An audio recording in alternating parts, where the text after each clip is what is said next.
வணக்கம் ஃப்ரெண்ட்ஸ். இந்தியாவுக்கும் சவுத் ஆஃப்ரிக்காவுக்கும் இடையே நடந்த முதல் டெஸ்ட் மேட்ச்சில் இந்தியா படுதோல்வி அடைஞ்சிருக்காங்க.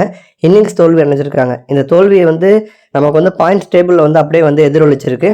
இந்தியாவுக்கு டெஸ்ட் சாம்பியன்ஷிப் அந்த வேர்ல்டு கப் அப்படிங்கிறது ஒரு அன்லக்கியாகவே இருந்துகிட்ருக்கு. ஏன்னா முதல் முறை நடந்தப்போ ஃபைனல் போனாங்க. நியூசிலாந்து கிட்ட கோலி தலைமையில் தோத்தாங்க. ரெண்டாவது முறையாக ரோஹித் தலைமையில் ஃபைனல் போனாங்க. ஆஸ்திரேலியா கிட்ட தோத்தாங்க.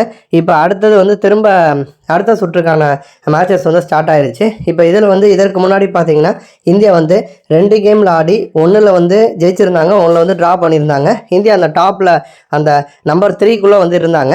பட் இப்போ சவுத் ஆஃப்ரிக்கா அணிக்கு எதிராக ஒரு போட்டியில் தோற்ற பிறகு பார்த்தீங்கன்னா இந்தியா 5வது இடத்துக்கு தள்ளப்பட்டிருக்காங்க. பங்களாதேஷ் கூட 4வது இடத்துல இருக்காங்க.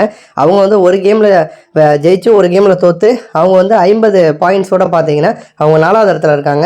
இந்தியாவை பொறுத்த வரைக்கும் 3 கேமில் இது வரைக்கும் ஆடி இருக்காங்க. 1ல் ஜெயிச்சிருக்காங்க, 1ல் ட்ரா பண்ணியிருக்காங்க, 1ல் தோற்றுருக்காங்க. 44.44 பாயிண்ட்ஸோடு பார்த்தீங்கன்னா இந்தியா 5வது இடத்துக்கு தள்ளப்பட்டிருக்காங்க. இதில் சிக்கல் என்ன அப்படின்னா அடுத்ததும் சவுத் ஆஃப்ரிக்கா கூட இன்னொரு கேம் இருக்குது. சவுத் ஆஃப்ரிக்கா மண்ணில் இது வரைக்கும் நம்ம தொடரை கைப்பற்றினதே கிடையாது.